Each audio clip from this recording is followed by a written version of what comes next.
하나님 말씀 우리 마태복음 9장입니다. 마태복음 9장 9절 한 절만 봅니다. 자, 우리 찾으신 줄 알고 마태복음 9장 9절 한 절 말씀 함께 합독하도록 합니다.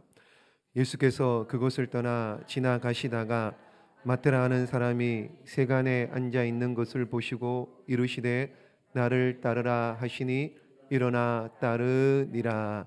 아멘. 우리 한번 옆에 분들 보고 한번 인사할까요? 잘 오셨습니다. 은혜 받고 갑시다. 이렇게 한 번 더 인사합니다. 힘을 냅시다. 또요, 열심을 냅시다. 이렇게. 네, 하나님이 함께 하실 줄로 믿습니다. 또 열심 낼 때 하나님께서 또 은혜 주시는 있음을 믿고 여러분 또 힘을 내시고 열심 내시기를 예수님의 이름으로 축복합니다. 자, 오늘부터 원래는 학생 중고등부 또 이렇게 한번 하려고 했는데요. 주일날 하기로 했고요. 오늘부터 그냥 하던 대로 이제 구약을 마치고요. 신약을 하도록 하겠습니다. 신약을. 자, 구약의 마지막 책이 뭐죠? 말라기를 마치고 신약에 이제 세례 요한이 등장하는 그 기간이 어느 정도였느냐? 400년입니다. 이 기간을 암흑기라고 그래요. 400년의 암흑기다 이렇게 얘기하는데요. 이 400년 동안에 여러 가지 많은 사건들이 있습니다. 중요한 사건들이 있는데 그거 다 그냥 넘어가고 뭐 그것만 해도 몇 시간을 해야 되는데요. 그냥 넘어가고 복음서로 바로 들어가겠습니다. 복음서요. 자, 복음서는 구약부터 오시겠다고 약속하신 누구요? 그렇죠. 예수님이 오셔서 하신 일들을 기록한 책이 복음서입니다. 복음서 몇 권입니까? 몇 권이에요? 4권이에요. 마태, 마가, 누가, 요한복음 이렇게 4권입니다. 4권. 자, 근데 이 4권을 이렇게 다 따로따로 볼 것이 아니고요. 마태, 마가, 누가복음을 무슨 복음이라고요? 사복음. 사복음이 아니고 요 3권을 책을 뭐라 그런다고요? 공관복음 이렇게 부르는 공관복음. 공관할 때 무슨 뜻이에요? 자, 이런 한자를 써요. 공관. 그러니까 같을 공, 한 가지 볼관. 그러니까 마태, 마가, 누가복음을 기록한 그 3명의 저자가 예수님을 한 가지 관점으로 바라보았다. 그래서 이게 3명의 저자가 썼는데 이게 한 가지 관점으로 그래서 공관복음, 세 복음서는 그리고 나머지 요한복음은 굉장히 특별합니다. 조금 다릅니다. 내용이. 자, 그래서 공관복음을 읽다 보면은요. 3권의 마태, 마가, 누가복음 공관복음을 읽다 보면 어떻게 해요? 달라요? 비슷합니까? 굉장히 비슷합니다. 어느 정도 비슷해요? 거의. 자, 보십시오. 통계적으로요. 이렇게 누군가가 연구를 하니까는 이런 결과를 자, 한번 보십시오. 마태복음하고 누가복음하고 비슷한 싱크로율이 50%. 그리고 마태복음하고 마가복음이 비슷한 이게 90%. 그리고 마가복음하고 누가복음하고 비슷한 게 거의 90%. 그러니까는 공관복음, 세 복음서를 읽을 때 가장 중심이 되는 게 핵심이 뭐냐? 무슨 책이요? 마가복음이에요. 마가복음. 마가복음이 마태복음하고 누가복음하고 거의 90%. 그래서 마가복음이 중요하다라는 것 이렇게 알 수가 있고요. 자, 이 3권의 공관복음하고 요한복음 보십시오. 요한복음하고 비슷하게 일치되는 내용이 고작 8%. 그러므로 요한복음은 아주 특별한 책이다라고 이해를 하시면 될 것 같습니다. 그리고 공관복음. 자, 3명의 저자가 비슷한 관점으로 보는데 그러면 3명의 저자가 예수님을 어떻게 바라보았느냐? 이제 이게 중요합니다. 이게 마태복음. 자, 보십시오. 마태, 마가, 누가복음 있는데 이게 저자마다 보는 관점이 다 달라요. 다 다릅니다. 그게 무슨 말이냐? 마태복음은 예수님을 어떻게 보느냐? 예수님을 왕으로요. 파란색 글씨 있죠. 마태복음은 예수님을 왕으로 봅니다. 왕으로. 그래서 예수님은 저기 하늘나라에 계신 하나님 왕의 아들이 이 땅 가운데, 그래서 하나님의 나라가 그분이 오심으로 말미암아 이 땅 가운데 이루어질 것을 말씀해 주고 있는 겁니다. 하나님 나라의 그 왕이 이 땅 가운데 오셔가지고 이곳에 하나님 나라를 이루어 가신다. 왕이에요. 왕. 그러니까는 이 땅에 사는 많은 백성들 보기에 어떻게 해요? 보니까 사탄의 어둠의 죄에 묶여서 신음하고 힘들고 어렵게 사는 모습을 보고 불쌍히 여기는 거예요. 왜요? 왕이니까. 백성들이 불쌍한 거예요. 그래서 왕이신 예수님께서 병을 고쳐주시고 귀신을 쫓아내시고 이런 내용들이 마태복음에 많이 나오는 겁니다. 왜 그러냐? 예수님을 왕으로 봤기 때문에. 마가복음은 뭐로 보느냐? 저자 마가가요, 예수님을 어떤 모습으로 보느냐? 종으로요. 종이 뭐예요? 섬기는 자잖아요. 종은 섬기는 자. 그래서 예수님 발 씻기는, 제자들의 발을 씻기는 그런 모습, 예수님께서 종으로 우리를 위해서 섬기기 위해 십자가에 죽으신 모습, 이런 것들을 많이 마가복음에서는 부각시킵니다. 아주 중요하게 다룹니다. 누가복음에서는 뭐냐? 누가복음에서는요, 예수님을 인간으로. 그래, 예수님께서 인간입니다. 그러니까 그 어려움, 고통, 고난 이런 것들 인간이기에 같이 같이 공감하시는 거예요. 알고 있는 거예요. 그래서 눈물을 슬프고 힘들고 있으면 눈물을 흘리시고, 마음을 통회하시고 아파하시고, 이런 모습들, 인간의 죄를 어찌 할 수 없기에 예수님께서 그 죄된 인간들을 불쌍히 여기시는 인간된 모습들, 이런 모습들이 누가복음에 많이 기록되어 있습니다. 자, 마지막, 이것이 이제 공관복음이고요. 요한복음은 말씀이신 예수님, 그렇죠? 굉장히 영적인 겁니다. 영적인 말씀의 요한복음은요, 조금 어렵습니다. 영적인 말씀입니다. 그래서 하나님의 아들이심을 강조한 책이 요한복음이라는 것. 그래서 복음서의 순서는요, 우리가 아는 것처럼 마태, 마가, 누가, 요한복음 순서가 아니고요, 맨 먼저 정확하게 알 수는 없지만은 모든 학자들이 얘기하기를 가장 먼저 어떤 책이 써졌다고요? 마가복음. 그러니까 마가복음 다음에 마태, 누가, 요한복음 이렇게 쓰여졌다 이렇게 이제 학자들이 얘기를 합니다. 그래서 마가복음이 90%,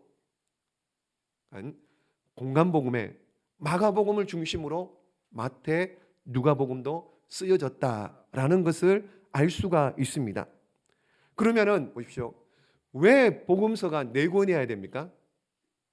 한 권이면 되지 않아요? 한 권이면 읽기 편하잖아요. 비슷비슷한 내용이 90%나 되는 내용이 읽고, 얼마 전에 마태복음 끝냈는데 또 마가복음을 읽으면은요, 비슷한 내용이 또, 그냥 한 권에 다 모아버리면 되잖아요. 그렇죠? 한 권에 다 모아버리면 4번 읽을 필요 없잖아요. 헷갈리지 않을 수 있잖아요. 그런데 왜 4권으로 나눠져 있느냐? 자, 이런 의문들, 이런 이야기들이 많이 있었습니다. 그래서 기독교 역사에서요, 이걸 어떻게 한번 복음서를 하나로 모으려고요, 그런 시도들이 많았습니다. 그래서 이걸 뭐라 그러느냐?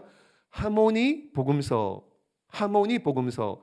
많이 만들어 보려고요, 시도를 많이 했는데 하다가요, 전부 다 그냥 조금 하다가 어렵다, 힘들다, 전부 다 실패했습니다. 아마도 하나님께서 한 권으로 모으는 것을 싫어하시는 것 같아요. 그러니까 시도를 했는데 전부 다 실패를 했습니다. 그러면 왜 4권이어야 되느냐? 왜 4권이어야 됩니까? 왜 4권이어야 되느냐? 한번 제가 이렇게 설명해 볼게요. 이제 오늘부터 저기 뒤에 SK 뷰 아파트 입주를 시작했습니다. 3월 8일부터요. 저기 이제 여기 보십니까?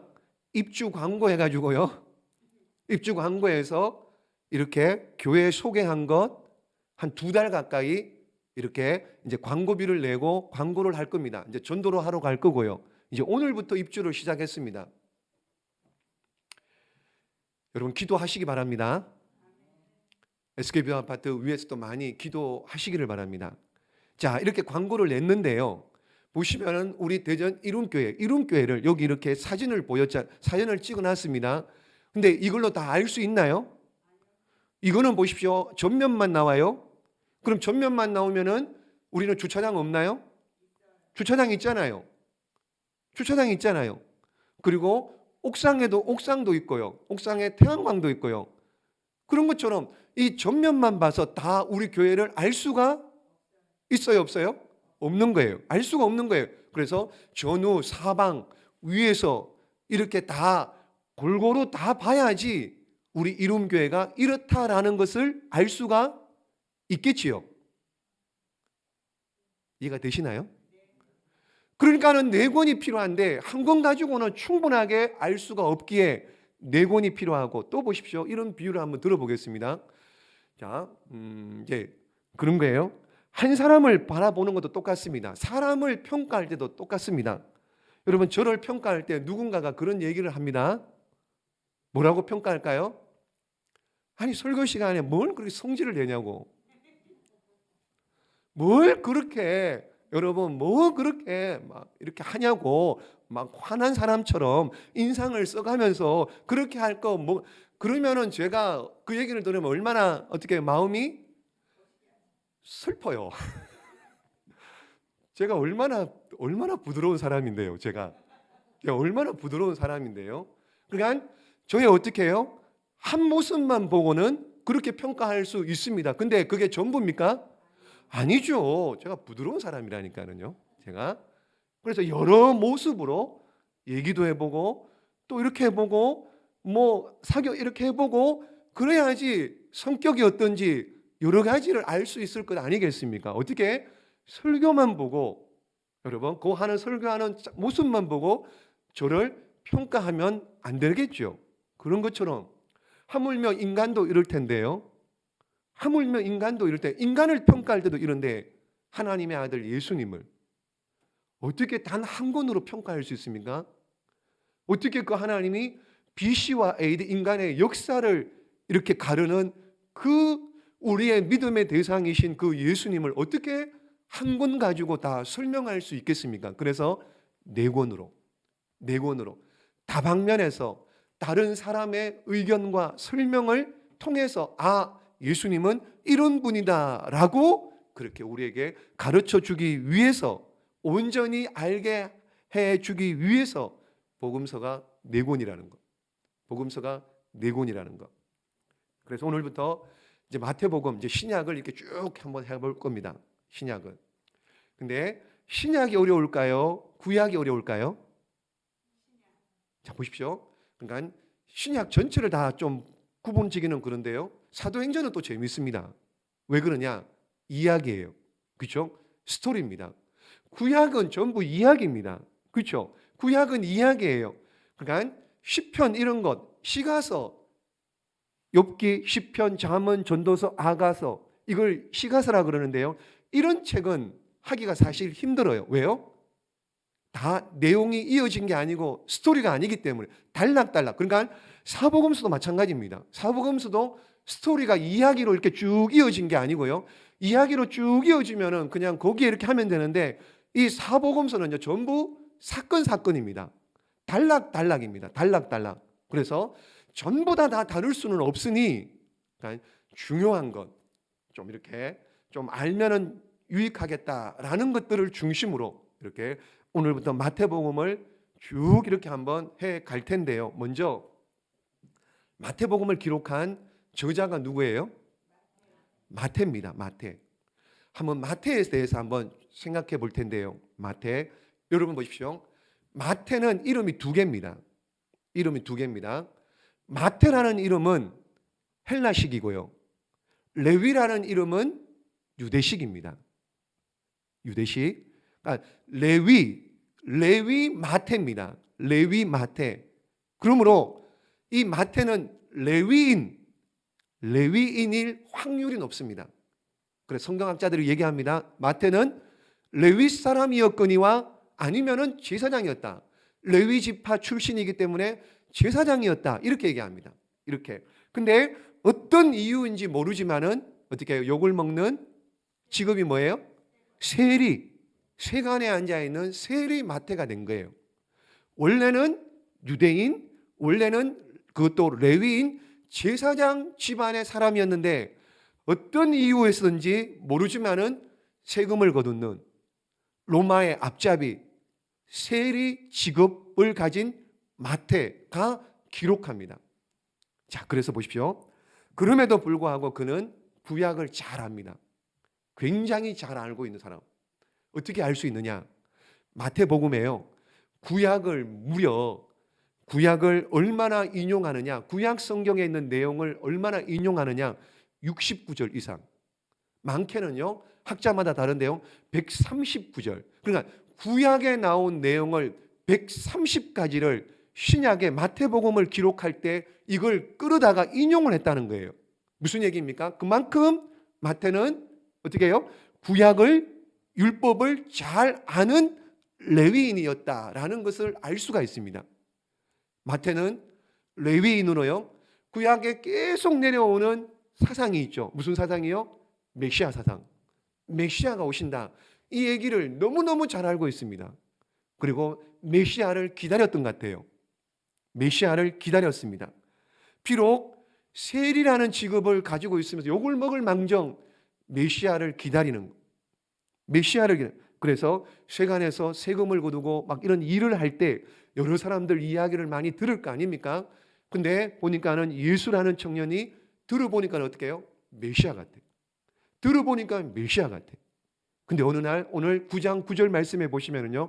그 예수님이 세리 마태 앞에 오신 거예요. 그리고는 예수님이 마태에게 얘기합니다. 나를 따르라. 나를 따르라. 그러니까 어떻게 해요? 마태가 의심하지도 않고 이분이 바로 메시아다 그러면서 다 팽개치고 예수님을 뒤돌아보지 않고 따라갑니다. 그리고는 제자의 길을 걷습니다. 굉장히 결단력이 대단한 사람입니다. 이런 사람 무섭습니다. 한 번 마음 먹잖아요. 한 번 변해야 되겠다고 마음 먹잖아요. 엄청납니다. 뒤도 안 돌아봅니다. 제가 예전에 한번 말씀드렸나요? 제가 지난번 교회에 아주 유명한 깡패, 서울에서요. 굉장한 깡패였는데 이 사람이 이제 나이가 많이 60이 넘어서고 60 중후반쯤 되니까는요. 이제 그런 생활을 접고 이렇게 살다가 교회를 온 거예요. 교회를 와서 초신자로 와가지고 이렇게 하다가 이제 같은 교구니까 교제하고 얘기하고 기도하고 그러다가 새벽 예배를 좀 해보십시오. 이렇게 권면을 했는데요. 그 다음 날부터 새벽 예배를 합니다. 그 다음 날 눈이 오나 비가 오나요? 하루도 안 빠지고요. 그 다음 날부터 새벽 예배를 합니다. 기도하고요. 무섭더라고요. 그런 사람들. 그러니까 마태도 그런 것 같아요. 결단이 대단합니다. 대단해요. 그리고 마태는 굉장히 많이 배웠습니다. 학식이 출중합니다. 배움이. 어느 정도냐? 4개 국어를 해요. 4개 국어를 합니다. 첫 번째는 어떤 언어냐 하면은요. 유대인이니까 당연히 히브리어를 할 줄 압니다. 히브리어를. 두 번째는 아람어. 갈릴리 이쪽 윗지방에서 지금 가버나움이 갈릴리 위쪽이거든요. 그러니까는 예수님도 출신이 갈릴리잖아요. 나사렛. 이쪽 윗지방에서 무슨 언어를 많이 쓰느냐? 당시에 통용되는 아람어. 그래서 예수님께서 십자가에 죽으실 때 엘리 엘리 라마 사박다니 나의 하나님 나의 하나님 어찌하여 나를 그거 그 다음에 달리다굼 소녀여 일어나라. 야고보와 요한을 뭐라고 불러요? 별명을 우레의 아들 나오잖아요. 아람어가요. 보아느게. 이게 다 아람어입니다. 이게 다 아람어. 베드로를 부를 때 베드로를 어떻게 해요? 뭐라고 부르냐? 게바가 뭐예요? 반석. 이게 다 게바라는 말이 아람어입니다. 그러므로 마태는 세간의 일만 세금을 거두는 것뿐만 아니라요. 북쪽에서도 이 출입국 관리 사무소처럼 이런 언어를 해야 됩니다. 아람어. 세 번째는요, 그 당시에 상류층 사람들은 헬라어를 했습니다. 헬라어. 네 번째는요, 로마 식민 시대였습니다. 그래서 로마어 라틴어를 했습니다. 라틴어. 그럼 몇 개 국어예요? 네 개 국어. 히브리어, 아람어, 헬라어, 라틴어. 이 정도로. 자, 근데 예수님께서 제자들을 불렀습니다. 11명을 모여놓고 보니까는 학식이 어떻게 해요? 다른 사람들 보니까는요, 다른 사람들 보니까 뭐 하던 사람들이 많아요? 그렇죠. 갈릴리에서 고기 잡는 어부들이 많은 한 대여섯 명 되고요. 별로 배움이 없어요. 배움이. 학식이 없습니다. 근데 하나님께서 이 성경을 써야 되는데 누군가를 쓰게 해야 되는데 어떻게 해요? 마태가 4개국을 하는 거예요. 그래서 네 사복음서 중에 마태복음이 제일 깁니다. 가방끈이 길어서 어쨌든 제일 길어요. 28장까지. 다른 제자들은 이렇게 언어도 여러 가지 면에서 부족한데 마태는 학식이 대단합니다. 게다가요, 마태는 굉장히 조용합니다. 겸손합니다. 무슨 얘기냐면요, 12제자 중에 열심당원 시몬이라는 사람이 있습니다. 이해되시죠? 열심당원 시몬. 열심당원은 오늘날 우리나라에 비유하면요, 어떤 사람과 비유할 수 있는 일제강점기에 누구요? 애국자예요. 독립투사예요. 근데 마태는요, 세금 많이 걷어가지고 어떻게 해요? 로마에 상납하고 나머지는 자기가 착복합니다. 그러니까 일제시대 따지면은요, 친일 매국노예요. 친일 앞잡이입니다. 근데 이 열심당원 시몬하고 이 매국노 세리 마태하고 같이 12제자에 같이 먹고 살고 있는 거예요.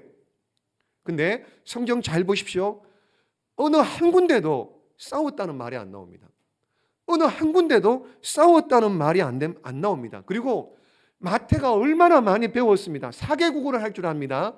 얼마나 제일 많이 배웠습니다. 그런데 마태가 복음서에 보면은요, 한마디도 안 해요. 한마디도 안 합니다. 이렇게 합시다, 저렇게 합시다, 한마디도 안 합니다. 한마디도.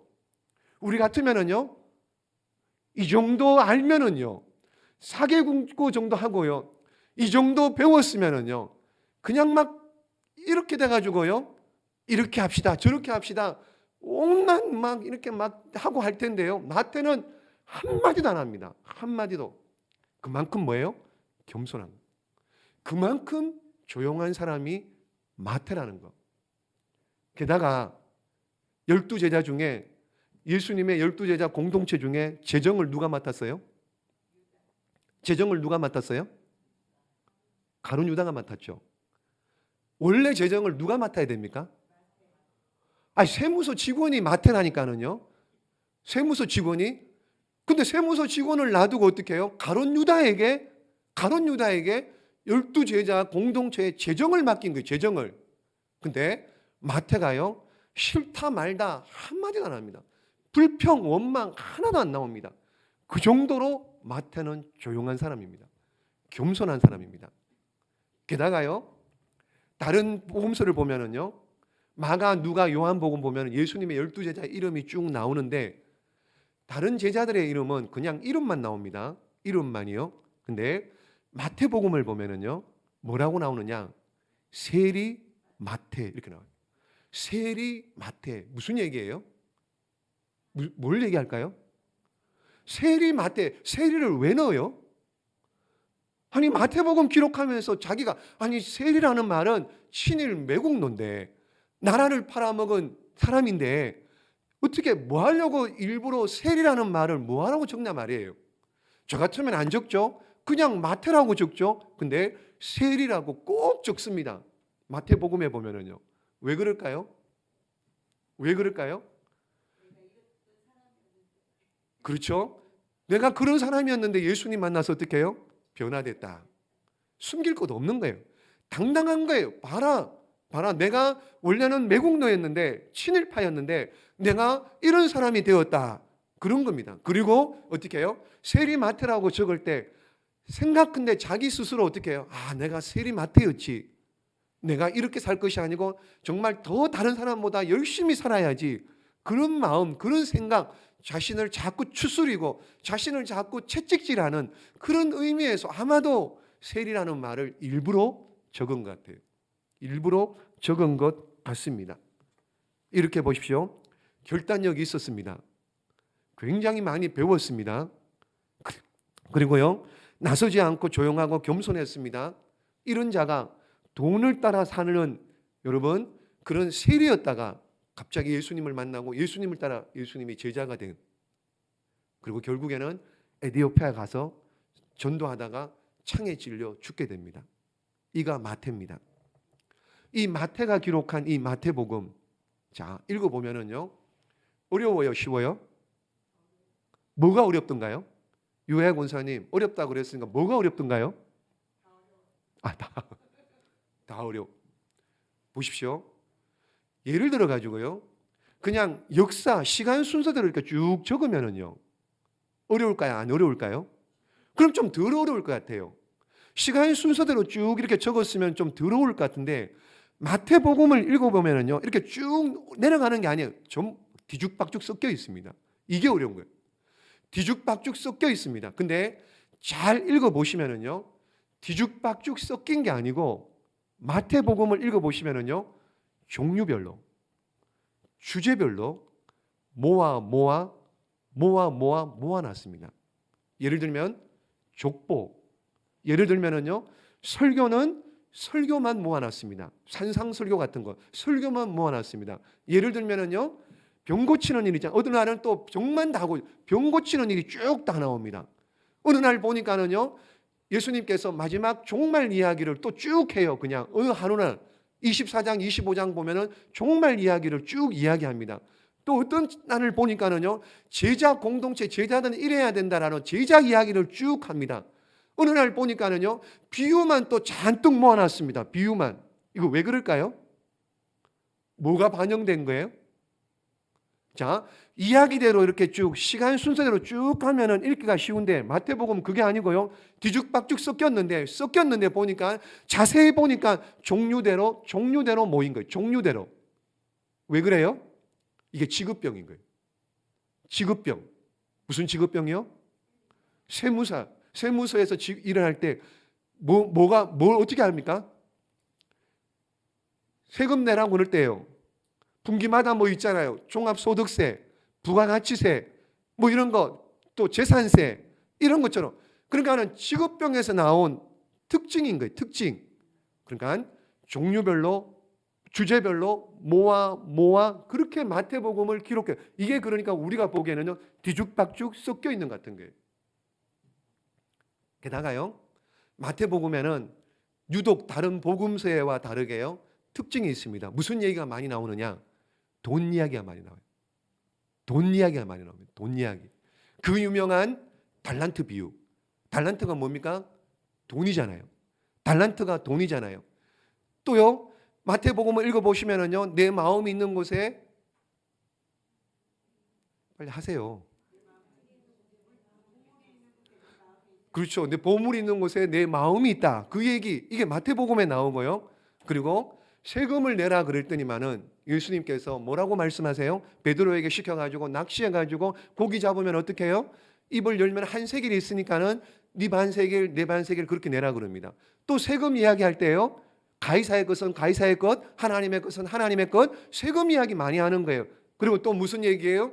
낙타가 어떻게 해요? 부자가 하늘나라 천국 가는 게 쉬워요, 어려워요? 그런 얘기하면서 낙타가 바늘기에 들어가는 것이 훨씬 더 쉬워요, 어려워요? 더 쉽다. 부자가 천국 들어가는 것보다 차라리 낙타가 바늘기에 들어가는 것이 더 쉽다. 그런 얘기, 돈 이야기. 왜 그래요? 뭐 때문에요? 뭘 많이 만지니까는요? 돈을 많이 만지니까는요. 돈을 많이 만지니까 마태복음에서 돈 이야기가 많이, 다른 복음서에 비해서 돈 이야기가 많이 나옵니다. 많이. 특별히 보십시오. 마태복음 6장 말씀에 보시면은요, 이런 말씀 나옵니다. 마태복음 6장 말씀, 6장 24절. 함께 읽습니다. 시작. 한 사람이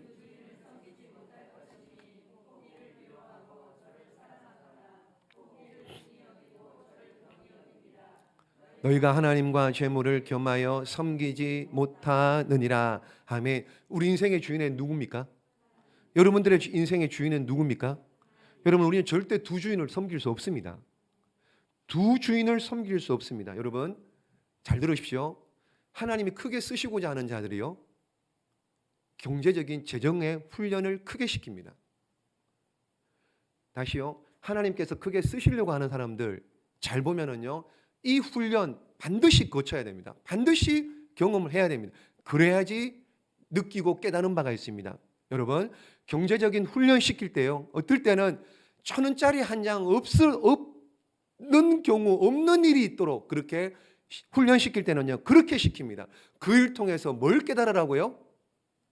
그 일 통해서 뭘 깨달으라고요? 네 인생의 주인이 누구라고요? 그걸 깨닫게 하시려고요. 그런 과정을 통해 가지고 깨달아야 되는 것이 뭐냐? 여러분, 뭘 깨닫기를 원하느냐? 내 인생의 주인은 돈이 아니라 어떻게 해요? 하나님이시다. 내 인생의 왕은 누구라고요? 하나님이시다. 이걸 가르쳐 주기 위해서요, 훈련시킬 때, 재정에 훈련시킬 때요, 하나님의 크시게 쓰시는 사람들을 철저하게 훈련시킵니다. 왜요? 내 인생이 내게 아니고 주인이 누구라고요? 하나님. 그걸 가르치기 위해서. 그걸 가르치기 위해서요. 여러분, 예수님은 마태복음을 기록하면서요, 마태를 통해서 마태복음을 계속 물어봅니다. 계속 뭐라고요? 너 주인이 누구냐? 네 인생의 주인이 누구냐? 너의 인생의 왕이 누구냐? 계속 물어봅니다. 계속. 여러분, 그럴 때 어떻게 대답해야 돼요? 여러분의 인생의 주인은 누굽니까? 예수님이 너의 인생의 주인이 맞느냐? 그걸 물어보는 거예요. 여러분, 눈이 바뀌시기를 주님의 이름으로 축복합니다. 눈이 바뀌셔야 돼요. 생각이 바뀌셔야 돼요. 천국을 볼 수 있는 영적인 눈들이 떠여지기를 주님의 이름으로 축복합니다. 이게 돼야 돼요. 이게 돼야지 예수님은 나의 주인이다, 예수님이 나의 왕이다, 세상 끝들이 아니라 하늘나라 천국을 바라보고 영적인 것들에 관심을 가지고 그렇게 결정하고 분별할 수 있게 되는 겁니다.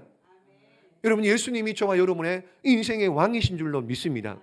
눈이 바뀌어 보십시오. 눈이 바뀌어 보십시오. 이 땅이 별로 그렇게, 여러분, 그렇게 그냥 여러분 막 애달아서요, 이 땅에 그렇게 안 할 수 있다니까는요. 눈이 바뀌면은요, 생각이 바뀌면은요. 여러분, 일제강점기 때 독립운동한 애국자들, 애국지사들, 항일운동했던 사람들 한번 생각해 보십시오. 처자식 다 포기하고요, 전재산 다 팔아가지고요, 저들에게 무엇이 있었길래, 뭘 받길래요, 무엇을 경험했길래 처자식 다 버리고요, 여러분 전재산 다 포기하고요, 그렇게 독립운동을 할 수 있느냐 말이에요. 저들은 뭐가 바뀌었나요? 눈이 바뀐 거예요. 가치관이 바뀐 거예요. 생각이 바뀌니까 그렇게 할 수 있는 겁니다. 경주에 최부자가 있었습니다. 독립운동하는데 일제강점기예요. 자신의 전 재산을 다 내왔습니다. 오늘날로 뛰면 어느 정도 되느냐? 200억 전 재산을 다 내놓고요, 이걸 담보 삼아가지고 회사를 차려가지고요, 독립운동하는 군 자금으로 200억을 내놓은 거예요.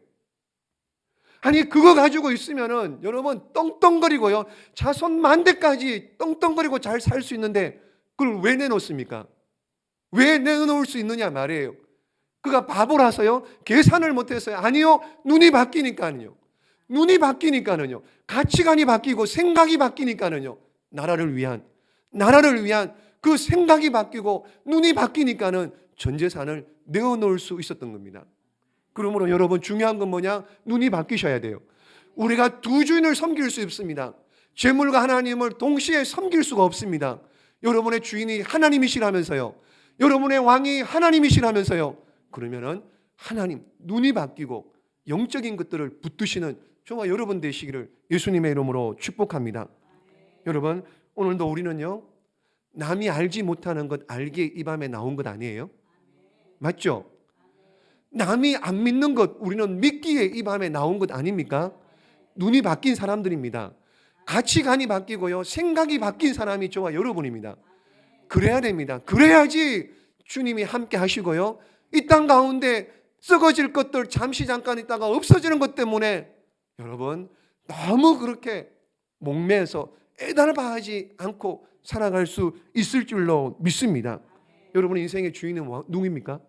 여러분의 인생의 왕은 누구세요? 예수님 맞습니까? 믿으십시오. 책임지십니다. 그분이 책임지십니다. 잘 될 줄로 믿습니다. 고백하는 그런 고백 위에 우리 주님께서 함께 하시고 책임지실 줄로 믿고 그 믿음, 그 고백 변치 말고 주님 앞에서는 그날까지 나의 주인은 예수님이고 내 인생의 왕은 예수님이다. 예수님 붙들고 믿음으로 달려가는 저와 여러분 되시기를 예수님의 이름으로 축복합니다. 기도하겠습니다.